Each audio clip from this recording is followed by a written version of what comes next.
একটি ছেলে তার বাবাকে বলছে, বাবা রাস্তা হাঁটতে হাঁটতে বলছে, বাবা দেখো যে একজন কৃষক খাচ্ছে, তাকে নিয়ে আমি একটু মজাক করবো। কিভাবে মজাক করবো? বলছে তিনি যে খাচ্ছে তার পিছনে জুতাগুলো রেখে সামনে বসে সামনের দিকে ফিরে খাচ্ছে। বলছে আমি জুতাগুলো লুকিয়ে ফেলবো।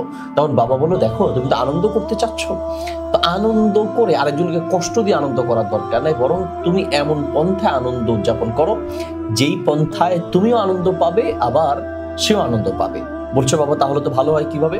বলছে আসো, ছেলের হাতে 500 টাকার একটা নোট দিয়ে বলো, দেখো তুমি তো পিছন থেকে তার জুতা লুকিয়ে রেখে আনন্দ করতে চেয়েছো, তুমি এই টাকাটা নিয়ে জুতোর নিচে লুকিয়ে রেখে এরপরে এসে এদিকে দাঁড়িয়ে থাকো, আমরা লুকিয়ে দেখবো যে সে কি করে। ছেলেটি বাবার কথা মতো 500 টাকা নিয়ে জুতার একদম তলায় নিচে, জুতার নিচে রেখে এরপরে গাছের আড়ালে বাপ ছেলে লুকিয়ে আছে। কিছুক্ষণ পরে যখন লোকটার খাবার শেষ হলো, তিনি যখন জুতা পরিধান করতে যাবেন, তখন দেখলেন যে জুতা পরতে গিয়ে জুতা উঠাতেই 500 টাকার নোট পেলেন। লোকটা 500 টাকা পেয়ে একটা চিৎকার করে আল্লাহু আকবার বলে আলহামদুলিল্লাহ বলে সেজদায় পড়ে গেলেন। তখন বাবা ছেলেকে জিজ্ঞেস করলেন যে বাবা তুমি কি আনন্দ পেয়েছো? বলো বাবা খুব ভালো লেগেছে।